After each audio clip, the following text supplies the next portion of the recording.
A good win for the Poppies, coming back from behind. Quite controversial though, Brett, in certain areas from the referee, but going a goal down, coming back with a penalty that was missed. Yeah, no, to be fair, we've had this referee a few times, and I won't say too much, but he's been indifferent, shall we say. But first half, we weren't getting anything from him, and unfortunately, he's given the sending off, and I think, probably wouldn't be. I think we'd have been, up in arms and raging about the decision, because I don't think the guy actually knew anything about it. But it helped us. I thought, we started okay. Obviously, you're looking at the goal. I think you got to put a little bit of blame on Whitey there. I think from 35 yards out, we're looking. Should have been a wall.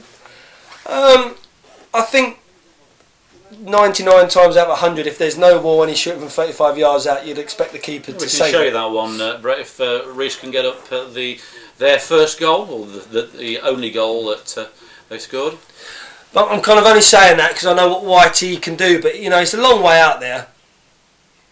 I don't know, he's not moved his feet. Maybe there was a few players in front of him that he couldn't see it. But I think if you ask Whitey, I think he knows he should be doing better there.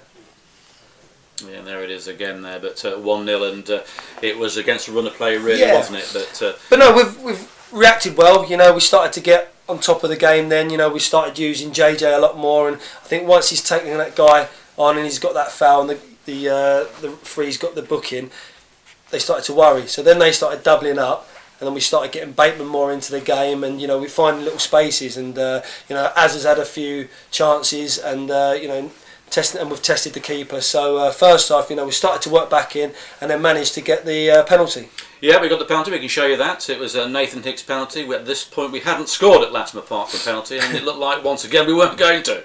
But he did follow it up well, and luckily he was going forward, wasn't he? Yeah, no, it's a good save, and like you say, it's fair play to him to be on the front foot and put it in. So we deserve that little bit of luck. Their keepers played very well today. Kept him in it. And it was, what we deserve really. Going in at half time at 1-0, I felt that, that weren't really the way the game was going. But that last 25 minutes we were very much on top, and they give us that confidence for the start of the second half. Well, we've seen some strange decisions, but the foul on Paul White right at the end of that first half from Alan Griffin was one that was quite shocking, really. Should have been on the pitch. From where we were standing, I would have said definitely a red. Quite clearly Paul's got the ball and he's not going to get the ball there, and he's gone in with his studs up, and again I'm looking at the referee there, and he's got to make an important decision, and he's not made the correct one there. That's terrible. He's coming with a kind of a kung fu kick there, and that could have caused some serious damage, and I think that will be sore for Paul tomorrow. But no, that's look at that, he's not even going for the ball. The ball's up there, and he's hit kind of Paul in the midriff there, so definite sending off from what I'm looking at. So very lucky and fortunate to be on the pitch.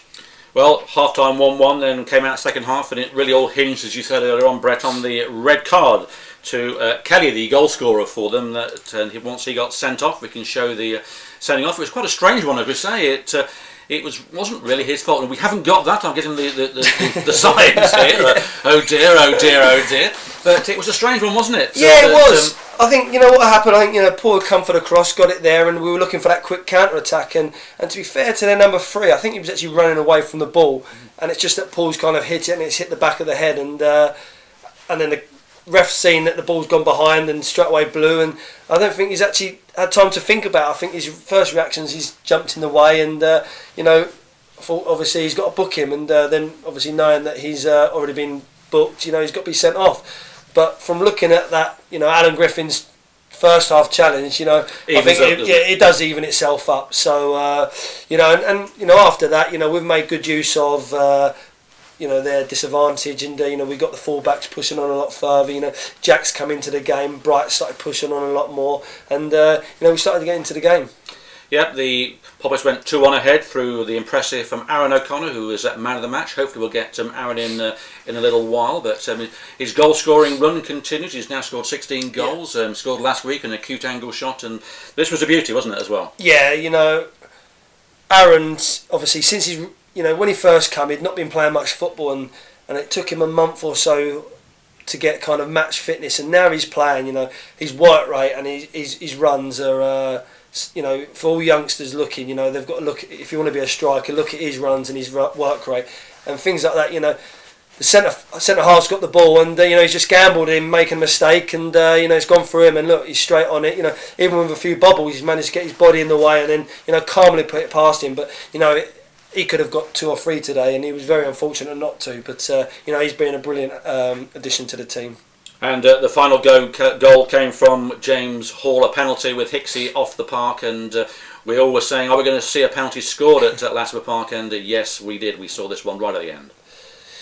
Yeah, no, to be fair, he shaped it to look like he's going to blast it, and we thought he was, but that's calmly slotted away, and icing on the cake really, 3-1, and on the whole of the game, 3-1's probably what we deserved. Well, Canavan was brought down, wasn't he? And he's had 2 excellent shots. I think we can show you those that the goalkeeper did exceptionally well to keep out earlier on in the game. And Canavan, since that wonder goal, does take the option to have shots now. Here's one.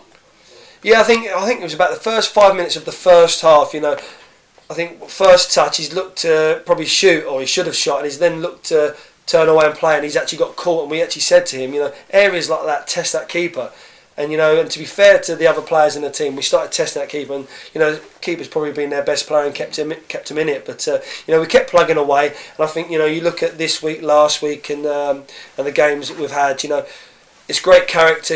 We've been tight first half, but we've managed to kind of put our foot on the pedal and get them late goals, which we probably weren't at the start of the season, and it was reverse. It was the other teams getting it. So hopefully we're getting that still now into the team. And hopefully we could push on and got a platform now for a good pre-season to go on for next year. Yeah, since you've not been playing due to illness, you've been on the managerial side, working with Marcus and also working with John Ramshaw. It should give you a different aspect into it when your career does finish playing. Yep. Not quite yet. But when that career does finally, and you do ever take Phil Brown, who came in early to take the mickey, by the way. How many of them are behind? You are 6 goals behind him. 6 goals. 6 goals. What about appearances? You've overtaken him on those. Oh, there you go. Yes, but is it an area you want to look into, coaching and managerial side of things? Yeah, definitely. I know you've got your full-time job. But, that's it, obviously. But no, definitely, it's something that that I'm looking forward to do. And obviously, I've had a lot of experience, playing. I've been here, for a very long time now. So I know how the club works, and I know what the direction the club wants to go in.